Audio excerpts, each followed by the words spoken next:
Now our second question, in the following situation, calculate the net force at the corner of triangle. We are having such kind of triangle, that is equilateral triangle ABC, and at every vertices of this triangle we are having such kind of charges, that is plus q at C, minus q at A, and plus q at B, and we need to find net resultant force at this corner, that is C पे हमें net resultant force निकालना है। हालांकि question में कहीं mention नहीं है कि सी पे निकालना है कि ए पे निकालना है कि बी पे निकालना है, बट हमारे को किसी भी एक रेंडमली किसी भी एक वर्टिसेस को चूज करना है, सिलेक्ट करना है, और उस वर्टिसेस पे रेस्ट चार्जेस के द्वारा जो भी फोर्स लग रहा है उन सभी फोर्सेस का रिजल्टेंट फोर्स निकालना है। तो आइए देखते हैं। यहाँ पे देखिए सी को हम सिलेक्ट करते हैं। अब देखो ए के ऊपर जो चार्ज है माइनस, वो सी वाले चार्ज को अपनी ओर अट्रैक्ट करेगा, because here this is negative charge, this is positive charge, and negative charge attract to positive charge towards them। तो यहाँ पे हो जाएगा force on C due to A। क्योंकि ये नेगेटिव है और ये पॉजिटिव है, तो नेगेटिव पॉजिटिव को अपनी ओर अट्रैक्ट करेगा, और C के बाद अगर B वर्टिसेस की बात करें तो B वर्टिसेस पे प्लस Q चार्ज है और C वर्टिसेस पे प्लस Q चार्ज है, तो B vertices plus C charges के ऊपर अट्रैक्शन नहीं बल्कि रिपल्सन फोर्स लगाएगा, और this repulsive force is equal to F at C due to B। इसका मैग्नीट्यूड कितना होगा? इसका मैग्नीट्यूड हो जाएगा K plus Q into minus Q upon side कितना है A स्क्वायर, और इसका मैग्नीट्यूड हो जाएगा K plus Q upon side कितना है A स्क्वायर। अब इन दोनों फोर्सेस का जो रिजल्टेंट फोर्स होगा वो कैसे निकालेंगे? ध्यान से देखिए, यहाँ पे ये जो FCA है और ये जो FCB है, दोनों के बीच का एंगल कितना है? 120 डिग्री। चूंकि ये 60 डिग्री है इक्विलेटरल एंगल के कारण, तो ये हो गया 60 डिग्री, ये हो गया 60, और ये अपोजिट एंगल 60, और यहाँ पे अगर देखें तो ये 60, ये 90 प्लस ये 30, इस तरीके से कितना हो जाएगा? 120 हो जाएगा।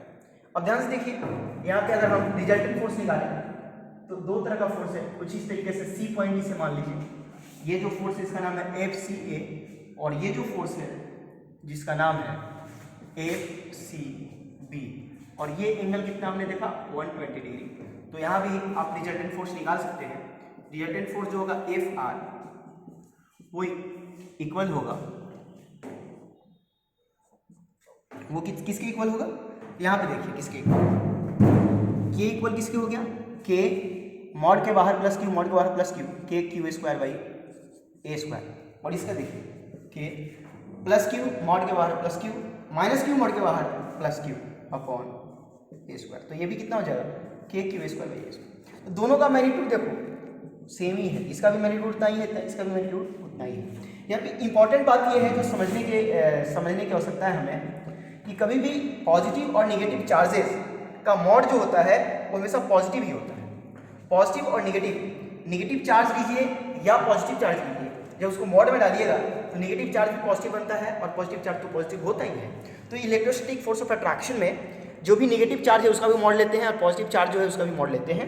तो यहाँ पे सिचुएशन कुछ ऐसा होगा कि दोनों ही FCB और FCA दोनों का मैग्नीट्यूड आपस में सेम होगा, और दोनों को हमने F लेट कर लिया, तो F square plus 2FF cos 120 degree. Alright, अब यहाँ पे देखिए FR is equal to under root F square कितना हो जाएगा? 2F square plus 2F square, और cos 120 डिग्री कितना हो जाएगा? cos 120 डिग्री यहाँ कितना हो जाएगा? 1/2, बट माइनस में होगा, तो यहाँ पे हो जाएगा माइनस में, ये 2 कैंसिल हो जाएगा, और यहाँ पे क्या हो जाएगा? FR is equal to under root 2F square minus F square F square, और इसका जो फाइनली वैल्यू आएगा वो आएगा, ये हो जाएगा आंसर। नोट करिए, ये हमारा फाइनली आंसर होगा। Resultant force is equal to under root F to the power 2, और F टू द पावर 2 को जब रूट अंडर के बाहर लीजिएगा तो F होगा। यही हमारा फाइनली आंसर हो जाएगा, और इसको नोट करिए, आप पॉज कर दीजिए उसको। पॉज कर दीजिए, पॉज कर दीजिए। So, shall we start? Question number 3, and in this question, again we have equilateral triangle, and what we need to find here, we need to find calculate the resultant force at the corner C. यहाँ पे corner को mention किया गया है कि C corner पे आपको resultant force निकालना है। कौन सा फोर्स? रिजल्टेंट फोर्स निकालना है। C ट्रायंगल रिजल्टेंट फोर्स निकालना है।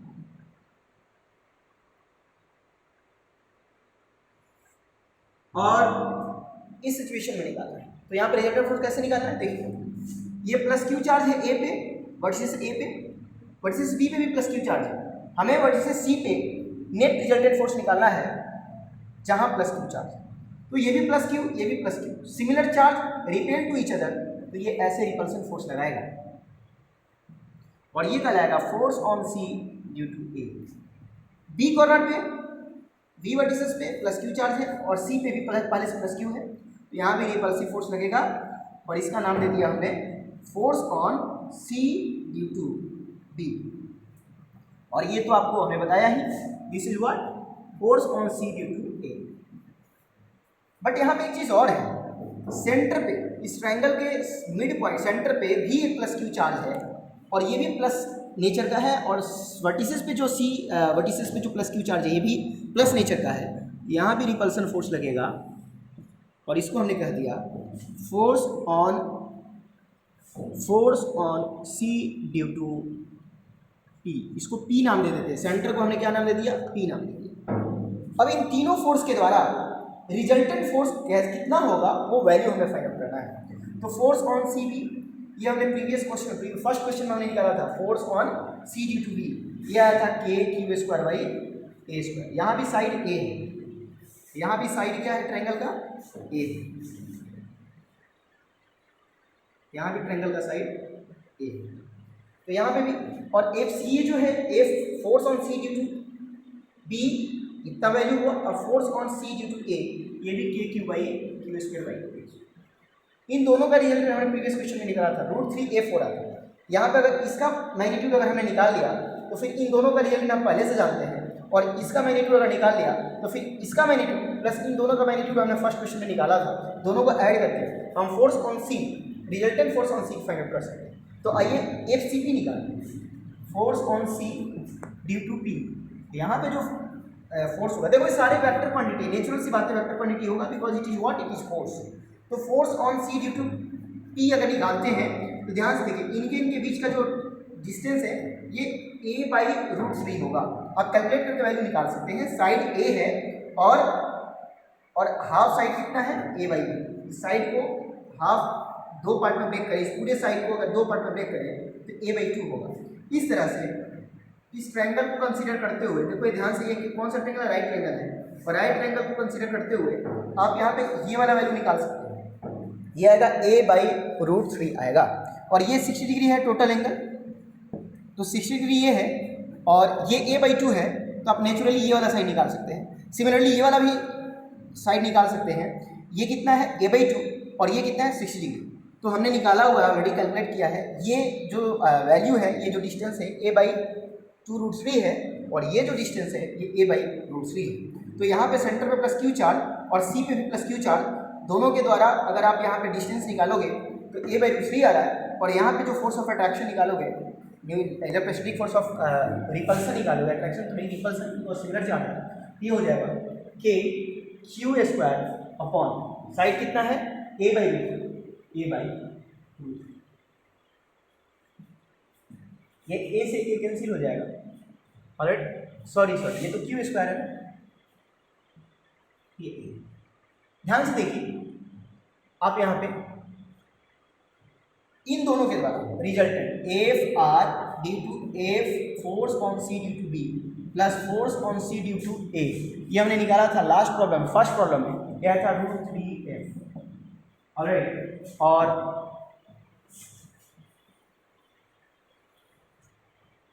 ऑलराइट, अब इस वाले वैल्यू को और इस वाले वैल्यू को, इसको हमने कर दिया एफ आर डैश, इसको कर दिया एफ आर डैश, इसको कर दिया एफ आर डैश, इसको बोलते हैं एफ आर डबल डैश। तो रिजल्टेंट फोर्स जो होगा वो हो जाएगा F R dash plus F R double dash, और दोनों को कैलकुलेट कर लो। यहाँ पे क्या हो जाएगा, √3f प्लस ये आ जाएगा √3f।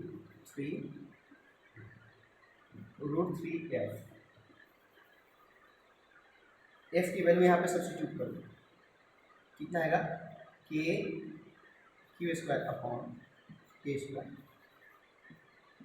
√3 प्लस ये वैल्यू कितना आया है, k क्यू स्क्वायर। भाई यहाँ पे देखो जरा कुछ, ये प्लस क्यू, तो प्लस क्यू यहाँ पे क्या हो गया, k क्यू स्क्वायर भाई आर स्क्वायर की जगह कितना हमने डाला, a बाई √3, a बाई √3 डाला तो √3 कहाँ चला गया, ऊपर चला गया।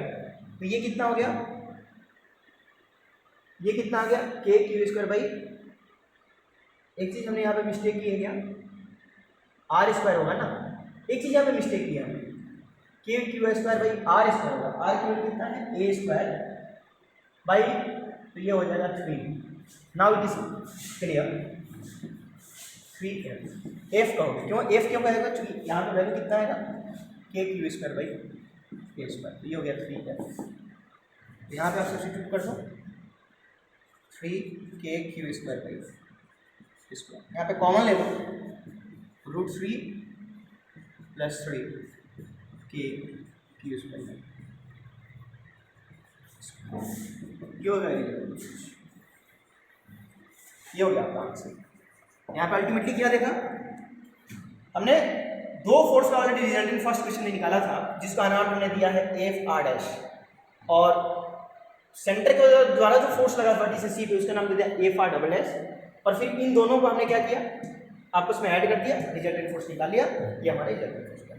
So that's all about third problem. इसके बाद हम नेक्स्ट प्रॉब्लम पे कंटिन्यू करेंगे, मूव ऑन करेंगे, और नेक्स्ट जो प्रॉब्लम होगा वो दूसरे कॉन्सेप्ट पे होगा। अभी जो 3 प्रॉब्लम हमने देखा है, कॉलम्स लॉ पे देखा है, नेक्स्ट प्रॉब्लम दूसरे कॉन्सेप्ट पे होगा, और हम उसका भी ट्रिक देखेंगे और इन सारे प्रॉब्लम का ट्रिक भी देखेंगे। चलिए, थैंक यू वेरी मच, आज इतना ही।